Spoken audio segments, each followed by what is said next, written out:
ओम श्री गणेशाय नमः। जय श्री राधे कृष्णा। प्रिय भक्तगणों, आज की कथा में हम श्रवण करेंगे कार्तिक मास महात्म के 10वें दिन की कथा।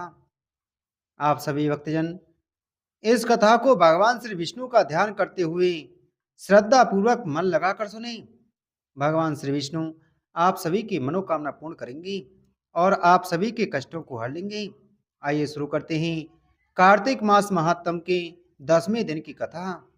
उससे पहले आप सभी से छोटा सा निवेदन है, अगर आप हमारे चैनल पर पहली बार आए हैं और अभी तक आपने हमारे चैनल को सब्सक्राइब नहीं किया है तो चैनल को सब्सक्राइब करें, बगल में घंटी के बटन को जरूर दबाएं जिससे हमारी आने वाली सभी वीडियो आप तक पहुंच सकें। वीडियो को लाइक और शेयर जरूर करें। प्रिय भक्तों, आइए शुरू करते हैं कार्तिक मास महात्म के 10वें दिन की कथा। पृथु ने कहा, हे मुनि, आप प्राण मीमांसा न्याय तथा धर्म शास्त्र के ज्ञाता ही, अतः देवताओं की प्रदक्षिणा करने का पुण्य अलग अलग देवताओं के अनुसार बताइए। नारद जी बोले, देवी की एक, सूर्य की 7, अग्नि की 7, गणेश की 3, वासुदेव विष्णु की 4 तथा शिव की आदि प्रदक्षिणा करनी चाहिए। पितरों की इच्छा अनुसार 3 या 4 परिक्रमा करनी चाहिए। जो लोग विष्णु की 4 प्रदक्षिणा करते हैं, हे राजन, उनके धर्म आदि निसंदेह सिद्ध होते हैं। मैं तुम्हें ब्रह्मा द्वारा वर्णित एक प्राचीन इतिहास सुनाता हूँ जो कहने सुनने से सब पापों को नष्ट करता है।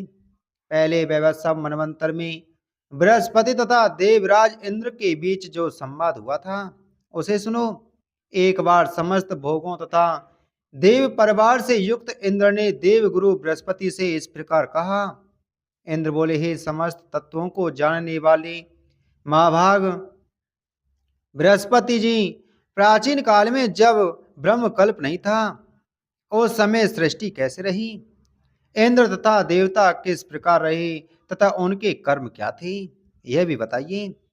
बृहस्पति बोले, हे इंद्र, उस समय की बात को हम नहीं जानते क्योंकि ब्रह्मा के वर्तमान एक दिन में 6 मनवंतर बीत चुके हैं। अतः इस संबंध में हम कुछ भी कहने में असमर्थ हैं। आपके लोक में सुधर्म नामक एक व्यक्ति रहता है, वह इस बारे में जानता है, अतः इस बारे में उसी से पूछा जाए। यह निश्चय करके इंद्र तथा बृहस्पति सुधर्म के पास गए। उस समय वह देवताओं के बीच में बैठा हुआ था। देवराज इंद्र को बृहस्पति के साथ आया हुआ देखकर सुधर्म ने उनकी यथाविधि अर्चना की। देवराज इंद्र सुधर्म द्वारा अपनी पूजा देखकर तथा उसका ऐश्वर्य देखकर आश्चर्यचकित हुए। फिर वे विनम्रता पूर्वक बोले। इंद्र ने कहा, हे सुधर्म, आप सब धर्मों को जानने वाले, सब विपत्तियों से युक्त तथा यश तेज एवं कीर्ति में मुझसे भी अधिक हैं। हे साधु, आपने किस दान तप यज्ञ तीर्थ सेवन अथवा अन्य प्रभाव से ऐसे ऐश्वर्य को प्राप्त किया है? आप पिछले ब्रह्म कल्प के वृतांत को जानते हैं। जब संपूर्ण सृष्टि सो जाती है तब भी उसकी गतिविधियों को आप किस प्रकार जान लेते हैं, यह बताइए। देवराज के यह कहने पर सुधर्म ने प्रसन्नता पूर्वक पूर्वकालीन वृतांत को विनीत होकर विधि पूर्वक इस प्रकार बताया। एक सहस्त्र बार चारों युगों के बीत जाने पर ब्रह्मा का एक दिन होता है। उस एक दिन में 14 मनु होते हैं, 14 इंद्र, अन्य सब देवता तथा संपूर्ण सृष्टि भी एक ही प्रकार की होती है। कर्ताओं की विपुल संख्या को कौन जानता है? मैं विष्णु लोक में ही बना रहा और उस बीच बहुत से ब्रह्मा चले गए। हे अदिति पुत्र देवराज इंद्र, उनकी संख्या गिनी नहीं जा सकती। उसके बाद में इस देवलोक में आया।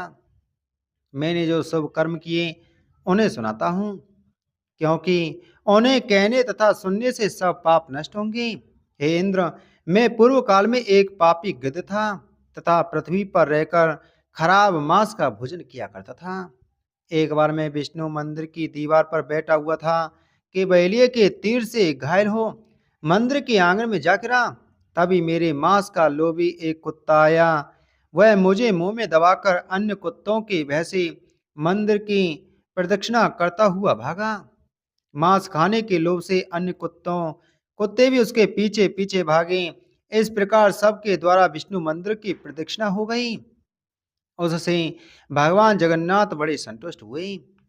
उन्होंने मुझे तथा कुत्तों को परम पद दे दिया। जब गिद्ध को प्रदक्षिणा करने का ऐसा फल मिला, तो जो लोग विधि पूर्वक प्रदक्षिणा करते हैं, उनके विषय में तो कहना ही क्या जाए। महात्मा सुधर्म द्वारा यह कहे जाने पर देवराज इंद्र बड़ी प्रसन्न हुए तथा मन में प्रीति रखकर हरि पूजन में प्रवृत्त हुए।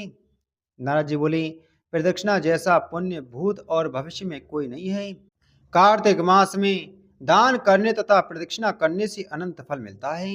हे राजन, कार्तिक मास में मथुरा में जाकर प्रदक्षिणा करने से ब्रह्महत्या, सुरापान, गौहत्या तथा व्रत भंग आदि सभी पाप नष्ट हो जाते हैं।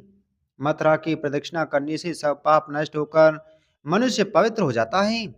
परिक्रमार्थी के पांव जहां जहां पड़ते हैं, उन उन दिशाओं के सभी पितर स्वर्गलोक को प्राप्त करते हैं।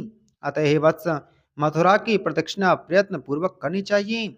यदि कोई अन्य देशवासी मथुरा की प्रदक्षिणा करने के लिए जाता है, तो उसके दर्शन मात्र से ही सब पाप दूर हो जाते हैं। यदि मथुरा बहुत दूर हो, तो किसी अन्य नगर की अथवा मनुष्य जहाँ रहता हो, वहीं की प्रदक्षिणा कर लेनी चाहिए। यदि इसमें भी अशक्त हो, तो ब्राह्मण, विष्णु तथा अथवा गौशाला की प्रदक्षिणा ही कर ले। अब मैं तुम्हारे स्नेह के कारण अत्यंत गुप्त बात भी बताए देता हूँ। तुलसी तथा सालग्राम की प्रदक्षिणा से श्रेष्ठ ना तो कुछ है और ना भविष्य में होगा। समस्त वनस्पतियों तथा समुद्रों सहित 7 द्वीपों वाली पृथ्वी की प्रदक्षिणा करने से जो पुण्य होता है, वही सालग्राम शिला की प्रदक्षिणा से मिल जाता है। इस प्रदक्षिणा से काशी की सैकड़ों पंचकोश क्रोशी परिक्रमाओं का फल मिलता है। ग्रहण के समय करोड़ों गायों के दान, प्रयाग में उत्तम निवास तथा 10 सहस्त्र अश्वमेध यज्ञ करने का पुण्य सालग्राम की प्रदक्षिणा करने से मिल जाता है। गाय, ब्राह्मण, सन्यासी तथा देवालय, यह सभी सालग्राम के समान ही हैं। सालग्राम से अधिक किसी की प्रदक्षिणा नहीं है। अतः कार्तिक मास में प्रदक्षिणा करने का बड़ा ही महत्व होता है। ब्राह्मण, गौ, देवालय, मठ, तुलसी वन आदि अनेक स्थानों में सालग्राम निवास करते हैं। परदेशवासी पुण्यशील साधु, योगी, वैरागी, मुक्त, गृहस्थ, धर्मात्मा, प्राण, वेद, उपवेद तथा देव प्रतिमाएं गांव तथा नगरों में स्थित रहते हैं। इन सब की प्रदक्षिणा करना उत्तम से उत्तम कार्य है। अतः प्रातः काल उठकर पवित्र मन से स्नान करके बिना कुछ खाए हुए हाथ में कमंडलू लेकर हरि नाम जपते हुए नगर के बाहर जाकर हरि नाम का मंत्र तथा स्तोत्र जपना चाहिए। प्रदक्षिणा लगाने से सब पाप दूर हो जाते हैं। अष्टाक्षर मंत्र अथवा द्वादशाक्षर मंत्र अथवा षडाक्षर मंत्र का जप करते हुए प्रदक्षिणा देनी चाहिए। जब तक लोग बाहर ना निकले और गायें भी घर में ही रहें, उससे पहले ही प्रदक्षिणा यानी परिक्रमा लगाना आरंभ करना शुभ फलदायक कहा गया है। जब तक सूर्य न छिपे, तब तक नगर अथवा ग्राम के बाहर प्रदक्षिणा लगानी चाहिए। इस अवधि में 1, 3 अथवा 4 परिक्रमाएं लग जाएं, इस हेतु जल्दी ही जगाना चाहिए। सूर्योदय के पश्चात नगर की प्रदक्षिणा लगाना आरंभ न करें।